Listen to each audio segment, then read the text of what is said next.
Hello viewers, welcome to my channel JZ English Concern. Let us start our lessons in grammar. Today we will talk about usage of tenses. Especially अभी जो हम बातचीत करेंगे वो present indefinite या simple present, that is also known as simple present और simple present.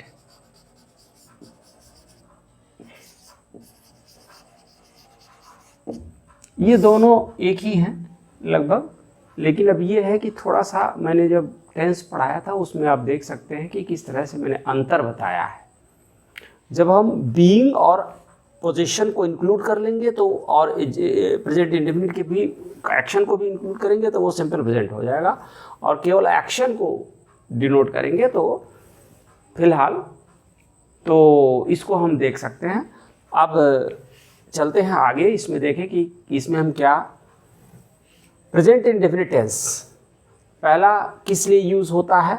हम पूरा प्रयास करेंगे कि आज हम पूरा आपको इसके बारे में जानकारी देते. पहला हमारा है ये हैबिचुअल एक्शन. स्पेशली जो हैबिचुअल एक्शन होते हैं, आदती कार्य होते हैं, उसमें हमारा जैसे ही ऑलवेज गोज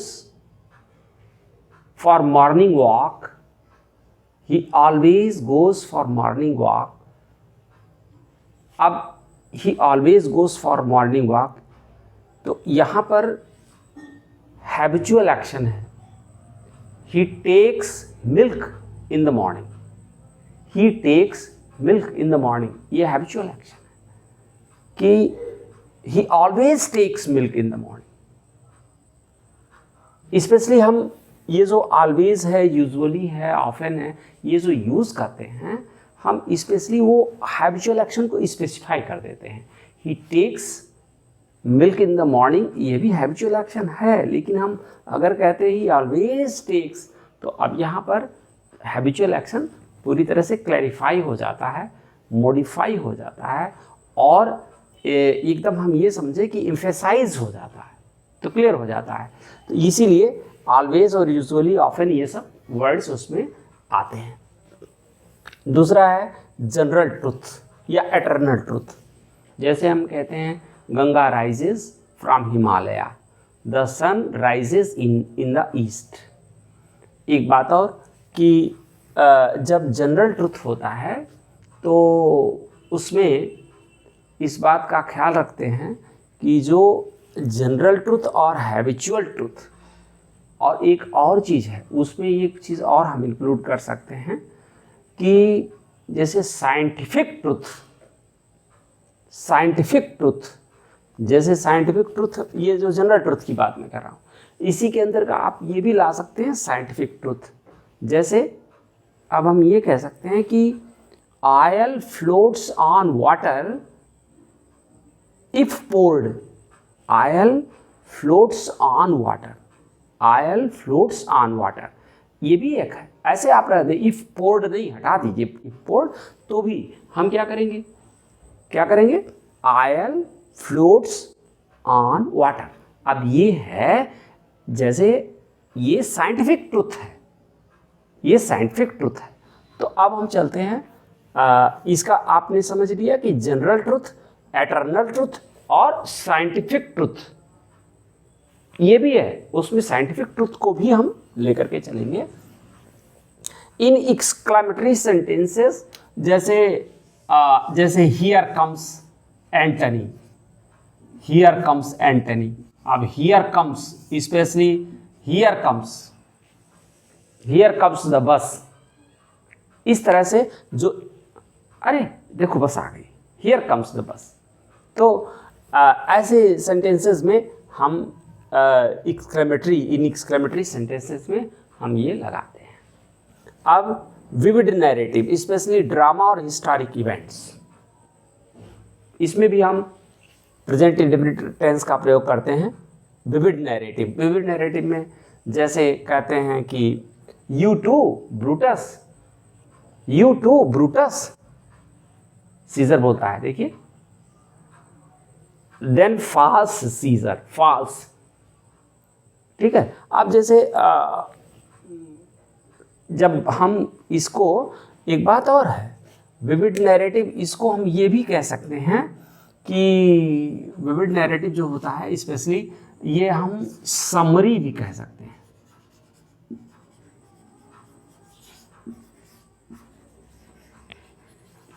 जब हम समरी लिखते हैं विविड नैरेटिव या समरी राइटिंग में भी हम इसका प्रयोग करते हैं। समरी राइटिंग में जैसे आप ये देखिए, मान लीजिए कि कोई पास्ट इवेंट है या कोई स्टोरी है या कोई प्रेसिस है, अब उस प्रेसिस का हमको समरी लिखना है, उस आर्टिकल का या ऐसे का हमको समरी लिखना है, या पैसेज का हमको समरी लिखना है।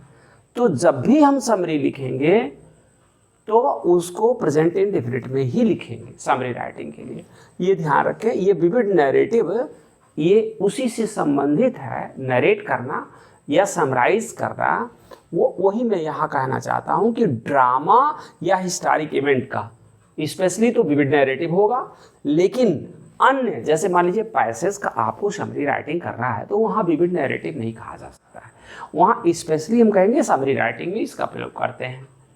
ठीक है। तो ये चीज़ आपने यहाँ क्लियर होना, आपको होना है कि you have to be very clear about that in drama, especially in drama and historic event we have vivid narration, we have vivid narration, otherwise we have summarization.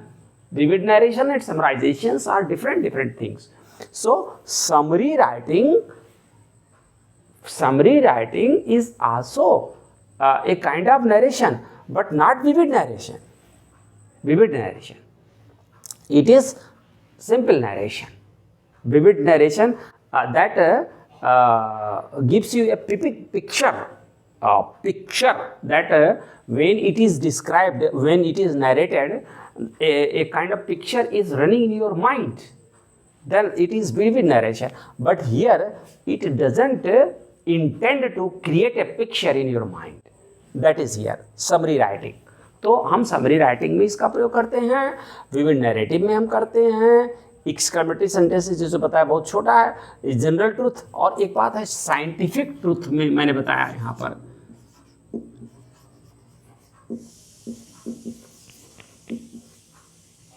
Scientific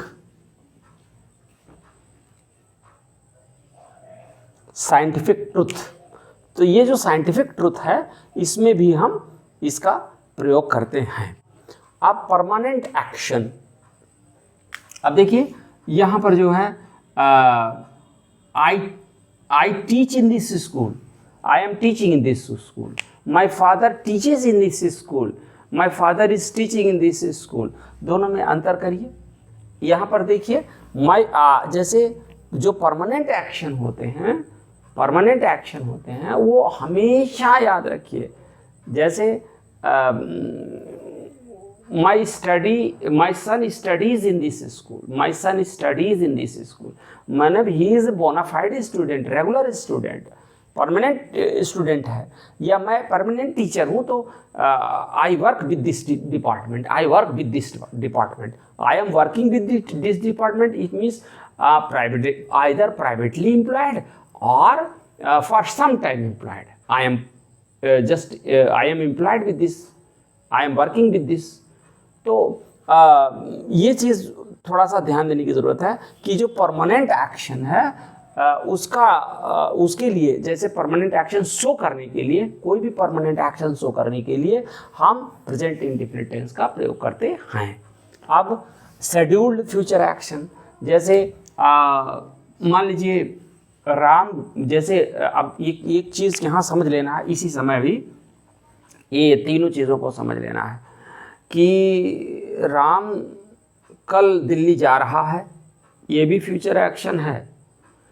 मतलब राम कल दिल्ली जा रहा है, राम कल दिल्ली जाएगा और राम कल 7:30 बजे प्रातः दिल्ली जाएगा। तीनों में देखिए, तीनों में जो उसके एक्सप्रेशंस हैं वो अलग हैं, लेकिन फ्यूचर एक्शन तीनों हैं। एक न्यूट्रल फ्यूचर है, मेयर प्रेडिक्शन, मतलब केवल प्रेडिक्ट कर दिया गया है, और एक में शेड्यूल्ड है कि इतने बजे जाएगा। तो जहां ऐसे में फ्यूचर एक्शन की बात आवे, जहां शेड्यूल्ड हो, उसके लिए हम प्रेजेंट इंडेफिनिट टेंस का प्रयोग करते हैं।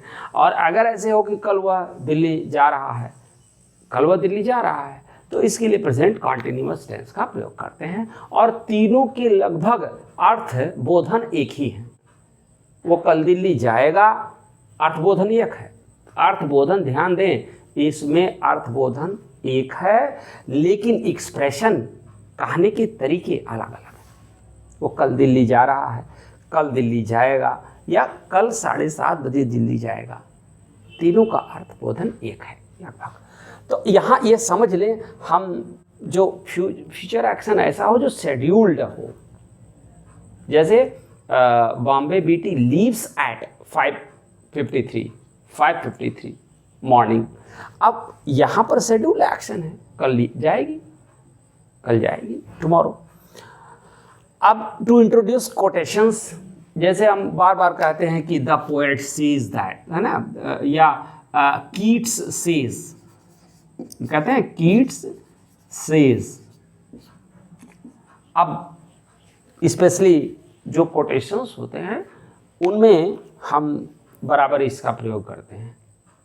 हमेशा हम किसी भी कोटेशन को इंट्रोड्यूस करना है, अगर आगे लिखना है तो उसके पहले इसी तरह से लिखते हैं और उसमें प्रेजेंट इंडेफिनिट टेंस का प्रयोग करते हैं।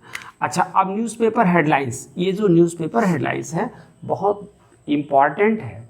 आप लोगों ने जब भी न्यूज़पेपर हेडलाइन देखा होगा, है ना, तो अब अगर आप जैसे वर्तमान में तो इकोनॉमिक टाइम्स सब आता था, द हिंदू भी आता था, तो वो जैसे द हिंदू में आप जैसे सर्च करेंगे, या आप अभी भी नेट पे देख सकते हैं द हिंदू का, उसको देख करके और देखिए उनके जो हेडलाइंस हैं। अक्सर आपने देखा होगा कि न्यूज़पेपर हेडलाइंस जो है वो, इंग्लिश न्यूज़पेपर हेडलाइंस जो है वो प्रेजेंट इंडेफिनिट टेंस में ही लिखे जाते हैं। कारण इसका ये है कि ये जो प्रथा चली आ रही है, अक्सर ये सारी चीज़ें जो प्रथाओं पर ही हैं, जैसे वो लिखने की जो एक प्रथा है, भाई जो ये ग्रामर है, ग्रामर भी एक प्रथा ही है, ऐसे चलता आ रहा है, इसी को हम फॉलो कर रहे हैं। जब ज़्यादा से ज़्यादा लोग फॉलो कर रहे हैं तो उसी को हम नियम मान लेते हैं कि ये नियम है।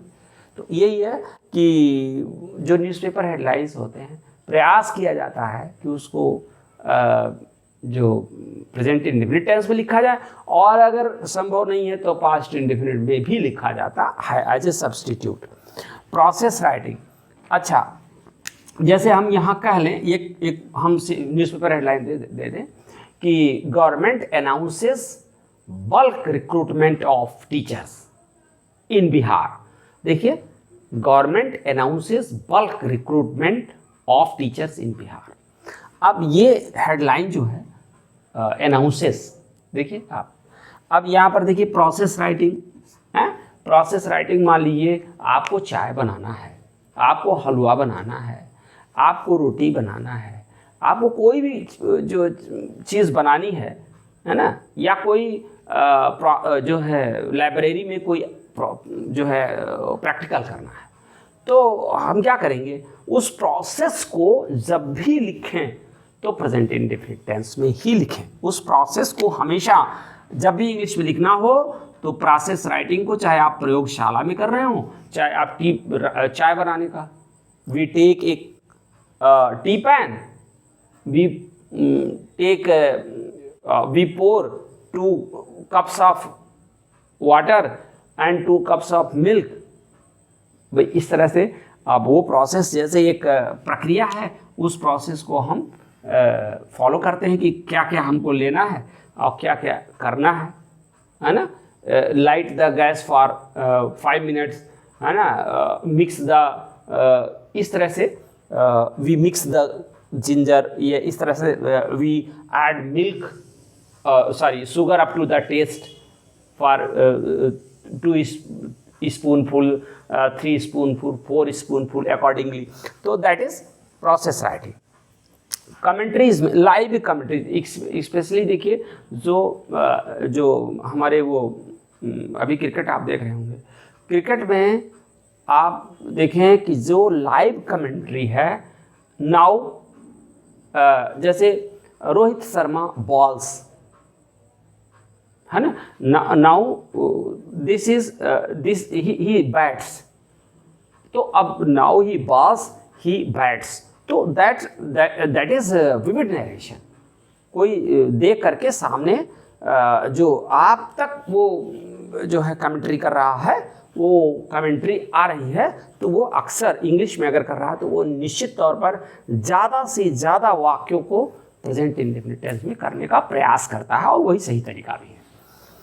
अब ट्रांसलेशंस में अक्सर ट्रांसलेशन बहुत बड़ी बात है यहाँ पर, जो ऐसे सेंटेंसेस हैं जो ता और है इसके साथ और ती हैं, ती है, ते हैं, ते हैं। अब इस तरह के अंत में जो हिंदी वाक्य हों जैसे जिनमें ता है, ती है, ते हैं जैसे एक्सप्रेशंस अगर आते हैं, मतलब तो उनका ट्रांसलेशन हम प्रयास करते हैं कि जो हमने इसमें अपने प्रीवियस वीडियो में बताया है, जो वर्ब फॉर्म, उसकी सेंटेंस स्ट्रक्चर जैसे जैसे बताया है, उस स्ट्रक्चर को फॉलो करते हुए ये ट्रांसलेशन हम बना सकते हैं। तो एक यूसेज ये हो गया कि हम ट्रांसलेशंस में भी इसका प्रयोग करते हैं। कब कि फ्रॉम हिंदी, जैसे हमको हिंदी को इंग्लिश में करना है, ठीक है ना। हिंदी से इंग्लिश में बनाने के लिए हम हिंदी से इंग्लिश में बनाने के लिए उस वर्ब फॉर्म का प्रयोग करते हैं प्रेजेंट इंडेफिनिट। जब ऐसे ये देखो, जो हिंदी के जैसे मान लीजिए हिंदी के सेंटेंसेस हैं, तो हिंदी के सेंटेंस में ता है, ती है, ते हैं अगर आता है और उसको इंग्लिश बनाना है, उसको इंग्लिश में ट्रांसलेट करना है, तो उस ट्रांसलेशंस में हम प्रयास करेंगे उन ट्रांसलेशन में कि प्रेजेंट इंडेफिनिट टेंस का हम प्रयोग करें। अब इन सबऑर्डिनेट क्लासेस, अब सबऑर्डिनेट क्लास क्या है? क्लास जब हम पढ़ाएंगे तो इसको थोड़ा सा छोटा सा हम एक दिन किसी दिन ये रखते हैं, तो इसमें बता देंगे क्लासेस क्या हैं, तो क्लियर हो जाएगा। हालांकि हमने एक प्रीवियस वीडियो बनाया है जिसमें हमने वर्ड्स, फ्रेजेस, क्लॉजेज और सेंटेंसेस छोटा सा इंट्रोडक्शन दिया है, लेकिन हम फिर इसको कर देंगे और बता देंगे। इन सबऑर्डिनेट क्लासेस में अगर इफ़ लगा हुआ है, इफ़ ही आस्क्स, ये सबऑर्डिनेट क्लास है। If he asks, I will give help, I will provide help, I will help. तो ये सारे जैसे यूजेस हैं जिनको आपको ध्यान देना चाहिए। ये सबऑर्डिनेट क्लास है, ये सबऑर्डिनेट क्लास है। If he asks, I will give help, I will render help, I will extend help, I will help. ये है प्रेजेंट इंडेफिनिट टेंस के यूसेज, कहाँ कहाँ इसका प्रयोग किया जा सकता है। और बहुत तमाम बुक में आप खोजेंगे तो संभव है ये छोटे छोटे कहीं कहीं टुकड़ों में मिले, तो एक सामूहिक माने एक हॉलिस्टिक ये समग्रता के साथ यहाँ पर प्रस्तुत है, ठीक है ना। तो इसको देख लें। Thank you.